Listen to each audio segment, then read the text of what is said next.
Hello everybody, my name is Geoff Genser and I am a licensed clinical social worker working in West Hartford, Connecticut and specializing in the treatment of adolescents and young adults.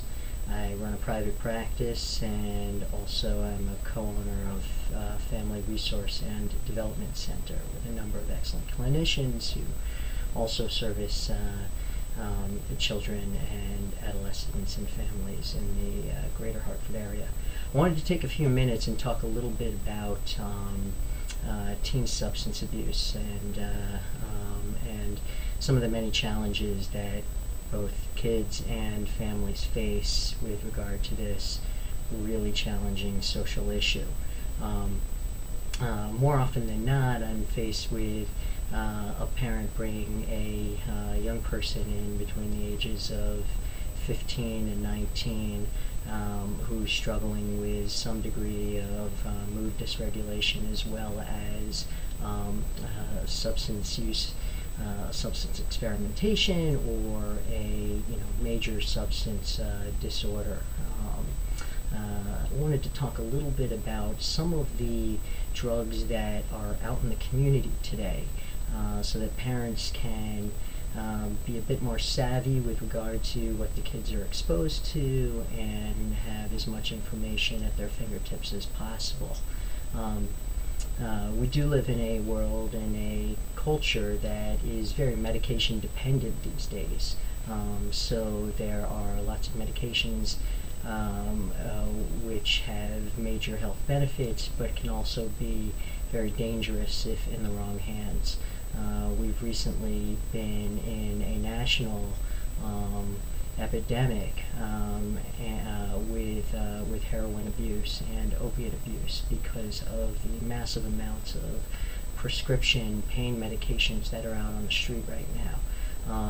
Connecticut has been hit particularly hard by this epidemic, and a number of young people who unknowingly step into this world of opiate addiction by experimenting with pills that are left over in the medicine cabinet. These may include Percocet, hydrocodone, Vicodin, OxyContin, many prescription opiates that are prescribed for relief post-surgery. And kids are finding these in medicine cabinets and kind of strewn throughout the home often, and innocently walking into addictions. The opiates will produce a very euphoric, calming, and often numbing experience, which is very attractive to both kids and really any people who are looking for any kind of physical or emotional relief. What happens is that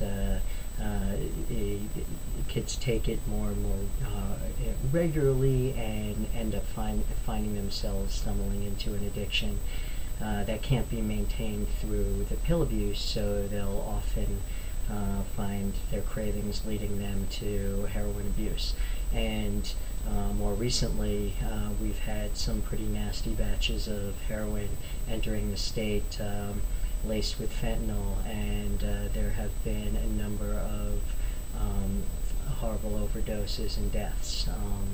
And this is obviously a major public health problem that we want to make sure that we as parents and educators and professionals working in the area are doing the best we can to protect our children from and to protect our community from, so that these medications are not ending up in the wrong hands. The other thing that I want to discuss is marijuana abuse.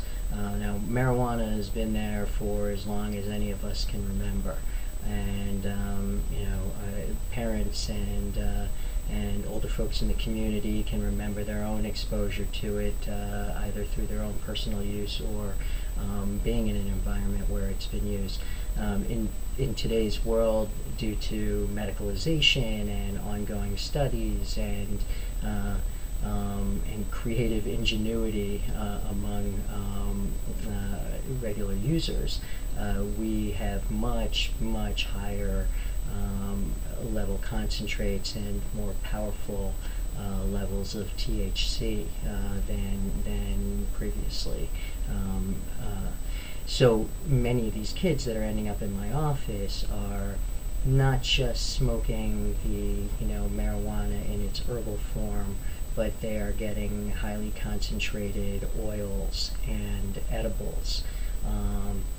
Many of the oils have scents that can't really be detected in the same way that smoking the herbal version of the marijuana can. So kids are using these in vaporizing pens and really experiencing highs that are much more significant. This is going to increase the frequency of use.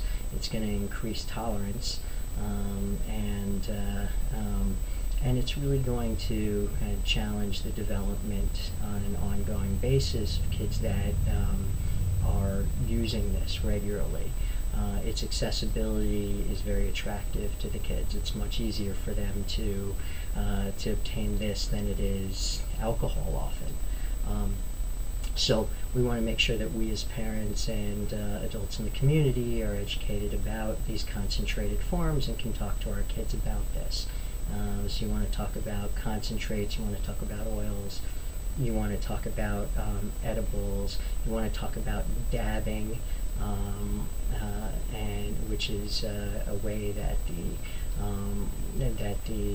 concentrate is used. So if we as educators and parents and concerned adults can begin having these conversations with these kids, really educating them about the impact on their brains, their development, and really start introducing them to other strategies for self-soothing, we're going to find ourselves with healthier children entering the world with tools that can prepare them for securing and obtaining work and maintaining relationships in healthy ways, and also being able to tolerate emotions effectively. I want to thank you for listening, and I will certainly be back with more information on supporting today's teens and young adults.